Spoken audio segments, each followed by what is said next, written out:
Au long de ce chemin, je vais vous raconter une histoire entre folklore et réalité. Une histoire qui raconte l'aventure d'un... Alors ça se passe il y a 2-3 siècles. Donc l'aventure d'un habitant proche de ces lieux. Alors déjà, il faut que vous sachiez que là, je vous montre. Là, au croisement de ce chemin, là, nous arrivons sur un segment du pèlerinage du Mont Saint-Michel. Voilà, là.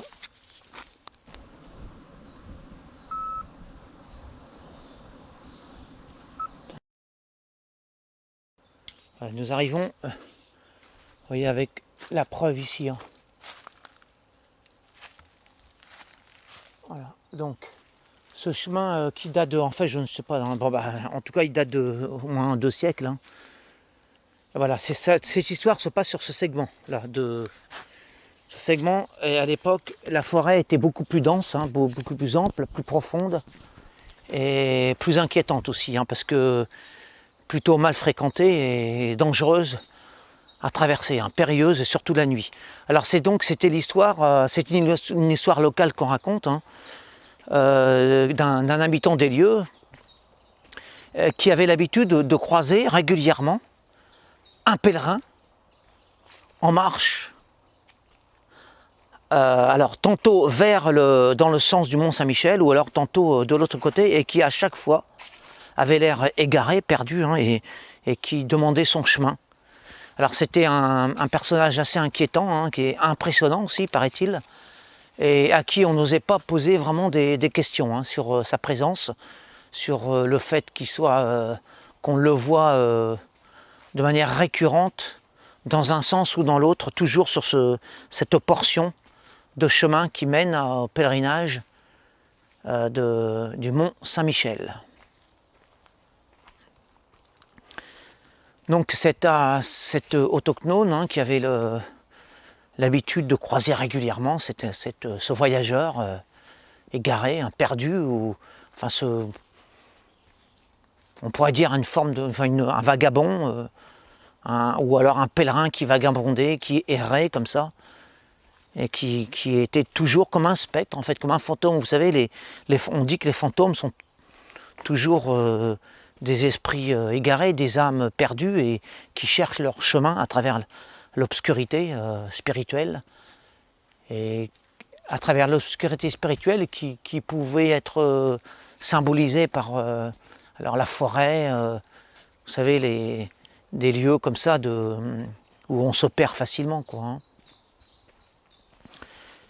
Et alors, bon, j'imagine que c'était un paysan, hein, cette personne qui rencontrait souvent ce fantôme, ce spectre, hein, on pourrait dire, hein, ce spectre muni vous savez, pour marcher, là, d'une canne, un bâton de marche, un bâton de pèlerin. Et puis un jour, n'y tenant plus, il posa la question. Il dit, mais monsieur, je vous connais de vue comme ça, vous me posez toujours la même question, ou vous me posez la question, donc sa question c'est où se trouve le chemin de Saint-Jacques, non, pas de Saint-Jacques, je confonds toujours du Mont Saint-Michel. Alors à chaque fois l'homme, le paysan lui indiquait soit par là, pour aller voilà, ça dépendait dans quelle direction il le croisait, quoi, en fait. Hein. Et puis donc n'y tenant plus, il posait la question, mais allez-vous me dire à la fin, qui êtes-vous? Que faites-vous là? Pourquoi je vous vois toujours aérer dans un sens ou dans l'autre et toujours à me poser la question? Alors pas qu'à lui, il posait la question aussi aux autres promeneurs qu'il rencontrait, qu'il croisait. Hein. Et là, il rencontra le silence. Hein. C'est-à-dire qu'il n'avait aucune réponse. Et il n'avait pas l'air de vouloir lui répondre. Hein. Mais il était toujours là.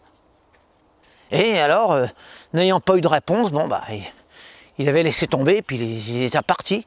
Mais ce qui ne l'empêchait pas de toujours, à chaque fois, de de revoir un endroit, au même endroit ou un autre endroit de cette portion de chemin là, qui mène au Mont Saint-Michel. Mais à chaque fois qu'il lui posait la question, eh bien, il n'obtenait jamais de réponse à sa question. Jusqu'au jour où il reçut la réponse. Écoutez bien, sous forme de rêve. Mais c'est là que ça devient intéressant. C'est là où ce mystère devient vraiment intéressant. Dans ce songe, donc, dans lequel le paysan questionneur reçut sa réponse,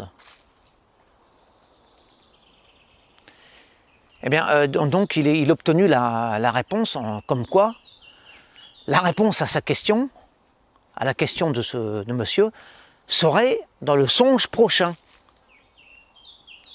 Vous comprenez?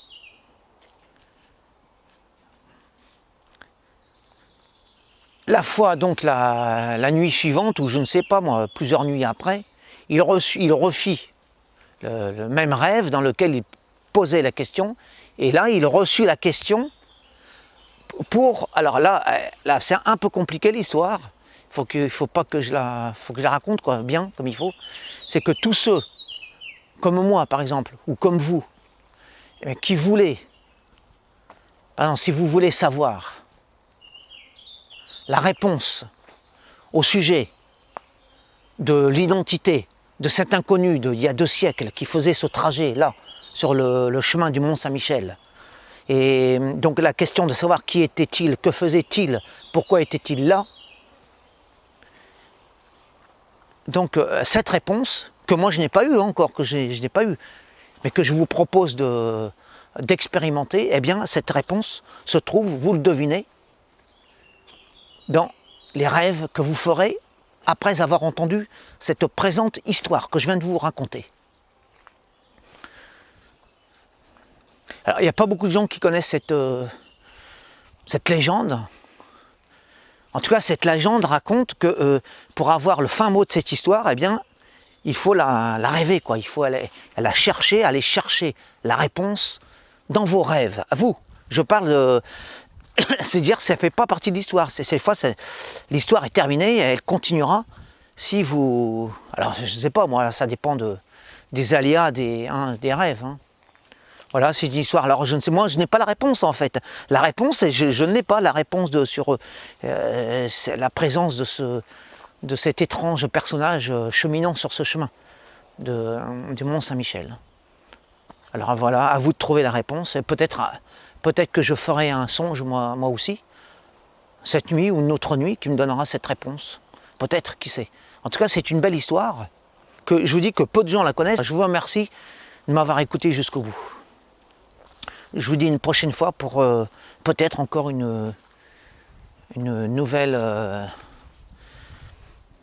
histoire, hein, vraie ou fausse, légendaire ou réelle. En tout cas, c'est une histoire qui nous fait avancer.